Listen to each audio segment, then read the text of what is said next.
Wir sind an der holländischen Grenze, nämlich in Kalkar, ja bekannt durch ein Kraftwerk. Und hier findet eine der größten Offroad-Messen Deutschlands statt. Und zwar eine der wenigen, die überhaupt stattfindet. Und hier steht da ein Landcruiser, den es so in Europa eigentlich nicht gibt. Die sind oft importiert und die ganze Story werden wir gleich mal erfahren. Da ist ein Dachzelt oben drauf und das sind Menschen, die offensichtlich gerne unterwegs sind, denn sie haben hier unten noch ein großes Solarpanel mit dabei, dass die Batterie auch aufgeladen wird. Auch das werden wir gleich mal kurz erklärt bekommen. Hier stehen sie beide oder sitzen beide. Sie hatten gerade noch gefrühstückt, jetzt sind die Wespen da. Sie kommen. Wenn ihr mal gerade so lieb seid, euch mal vorstellt, wie ist der Name? Ich bin die Annette. Hallo. Grüß dich, Annette. Aus welchem Ort kommt ihr? Wir kommen aus Mücke, aus dem Vogelsberg. Aus dem Vogelsbergkreis? Ja, genau. Das ist ja schön. Das ist, ich glaube, das liegt in Hessen, oder? Ja, ganz genau. Ja, sehr schön. Und du? Du bist wer? Ich bin der Miguel, ich bin der Mann von der Annette.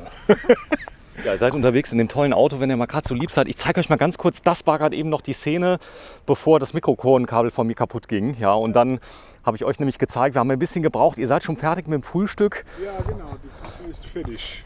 Genau, ist Kaffee fertig, ist der Kaffee. durch, ja. Wir haben Kaffee getrunken, gefrühstückt. Und danach gehen wir dann auf die Messe, weil wir da ausstellen.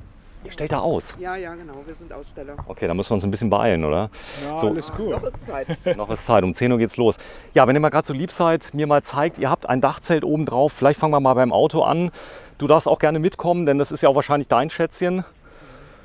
Und es ist ein Fahrzeug, was man nicht allzu oft sieht in der Ausführung, denn üblicherweise sind die in ganz anderem Terrain unterwegs, oder? Ja, genau. Also das Auto kommt eigentlich aus Dubai und wurde importiert nach hier. Ja, Okay. Da ist jetzt ein Dachzelt drauf. Steht's drauf, das Dachzelt? ja, lasse ich die ganze Zeit drauf. Ich schlafe da auch die letzten paar Wochen eigentlich fast jeden Tag. Ja, also so mein oder unser Auto einfach. Auch so für Messen oder wir waren jetzt Spanien, Portugal, Frankreich unterwegs nach der Öffnung von dem Lockdown, um das auszuprobieren. Und genau, so ist unser Setting, so wie wir unterwegs sind. Ja, ich habe mich überfallen. Das heißt, also Frauen lieben ist ja ordentlich. Wie ist denn das bei dir Camping? Bitte? Camping, Offroad-Camping, ist das spannend? Ja, das ist auf jeden Fall spannend. Und ja, man muss immer wieder improvisieren. Man muss auch ein bisschen Ordnung halten. Weil Zeig mal gerade hier rein, dass man das mal sieht. Da ist so ein ganz kleiner Tablet-Halter.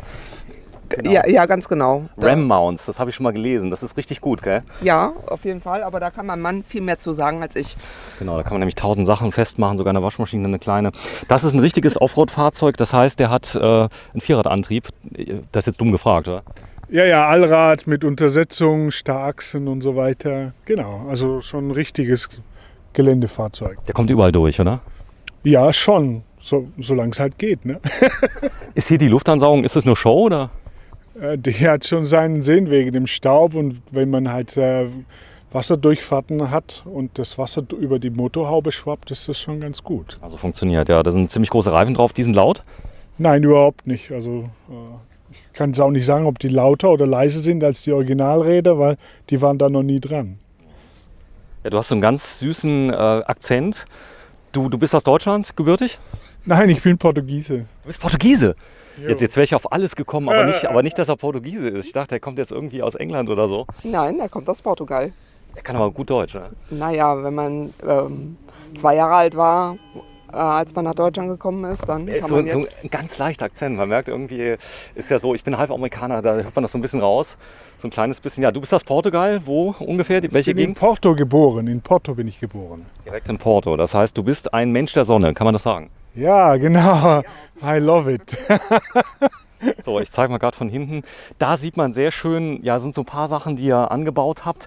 Das Auto kam so, als ihr das bekommen hattet? Nein, das Auto habe ich ganz neu gekauft und alles, was man da so dran hat, das habe ich dann reingebaut, draufgebaut, dran geschraubt. Das ist schon mein Hobby, ja, muss man schon sagen. Ja, hier vorne sieht man das Dachzelt. Ihr macht Outdoor-Bekleidung, oder was macht ihr? Ja, genau. Das ist hier unsere Marke, Via Vesto. Ja. Und wir haben eine eigene Näherei in Portugal und produzieren selbst Reise- und Outdoor-Bekleidung in Portugal mit unserem eigenen Stoff, den wir entwickelt haben. Der ist mückendicht und sonnendicht ohne Chemikalien.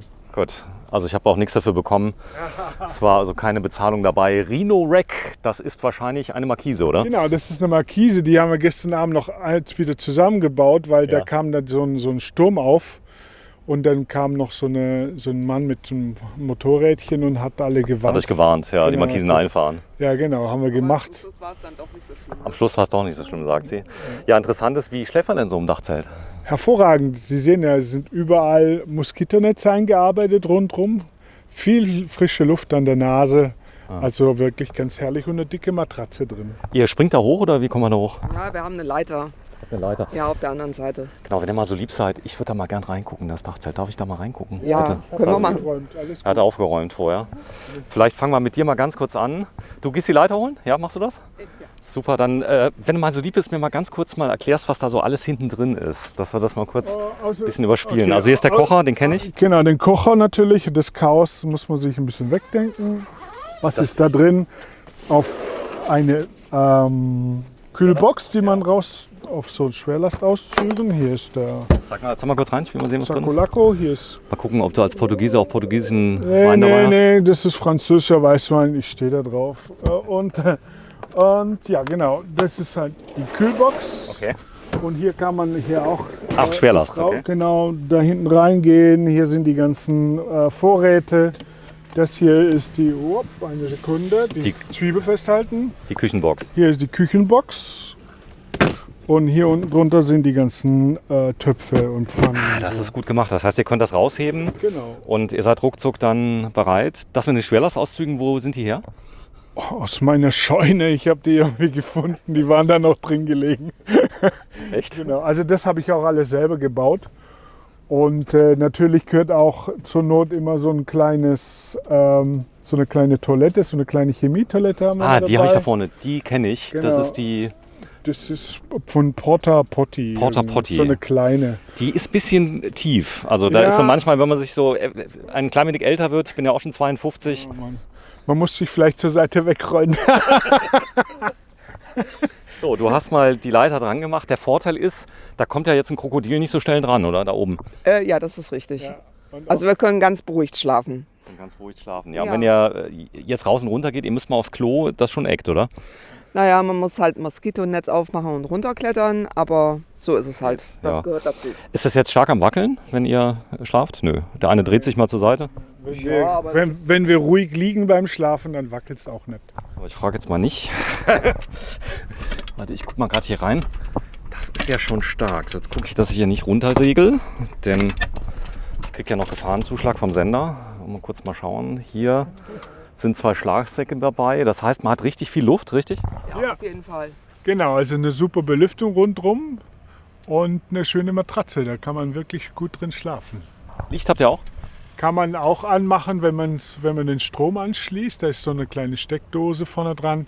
Benutzen wir aber nicht, weil wir haben immer irgendwie so eine Lampe dabei oder ein Handy mit einer Lampe drin. Stark ist auch hier vorne die Konstruktion. Ich komme noch mal kurz runter. Ich habe es überlebt. Noch nicht ganz. Aber jetzt. Stark ist hier vorne so die Luke, die man sieht. Das heißt, also da kann es auch mal regnen, man kann es auflassen. Ja, das war eines der sagen wir mal, der Gründe, weshalb ich dieses Ding genommen habe, weil es eben diesen Vorbau hat. Weil viele haben dann zwar auch hier eine Belüftung, aber eben, wenn es dann regnet, muss man es komplett zumachen. Wenn es regnet und es ist heiß, braucht man trotzdem Belüftung. Ja, das stimmt. Und so funktioniert es sehr gut. So, ich zeige mal gerade den Hersteller EasyOn.com. Südafrikanischer Hersteller. Ja, die haben im Moment auch große Schwierigkeiten. Die haben quasi jetzt in den letzten Wochen schon den 2. Lockdown gehabt in ihrer Produktion. Mensch, das ist ja schade. Aber so geht es ja vielen im Moment. Das heißt, die Campingbranche, die ist auch betroffen. Ja, absolut. Ja. So, da hinten ist ein riesen Hitch dran. Das heißt, du kannst alles ziehen, was es gibt. So sogar im Prinzip LKWs. Bis 3,5 Tonnen, ja, genau. 3,5 Tonnen. Ja, das nenne ich ja mal viel. So, ich zeige es mal gerade hier vorne. Ganz wichtig, der Feuerlöscher. Habt ihr noch nie gebraucht? Nein, den Feuerlöscher haben wir noch nie gebraucht. Wir haben 2 Stück davon, einen vorne und einen hier hinten. Das macht Sinn. Ja, was gibt es Das sonst macht auch noch? Sinn, weil das Auto ist ein Benziner. Ja. Und der säuft? Der säuft ja, wie der Fahrer Will. will, genau. Ja gut, aber der Vorteil ist, der V6 ist ja unkaputtbar, oder? Ja, das ist eigentlich der meistverbauteste Motor von Toyota bei Geländewagen. Ja, Diesel ist da gar nicht so, oder? Im Trend. Das ist so ein deutsches Phänomen und vielleicht noch ein australisches mit dem Diesel. Weltweit ist der Benziner letzten Endes der meistgebauteste oder verbauteste Motor bei Toyota. Ja. Den gibt es so nicht in Deutschland, oder? Der ist ja jetzt von Toyota Deutschland, wird er nicht so direkt verkauft im Showroom. Der wurde noch nie wirklich verkauft, außer um 2000, vor 2-3 Jahre wurde der offiziell von Toyota verkauft. Ansonsten wird das Auto vorher und nachher eigentlich nur von Grauimporteuren eingeführt und quasi hier homologisiert und zugelassen. Die Gangster, die in quer importieren. Aber ich glaube, das hat mehrere Gründe. Denn ich sag mal so, die Anforderungen an Deutschland, die sind dann vielleicht noch mal ein bisschen anders. Ist die Solaranlage gut? Klappt das gut?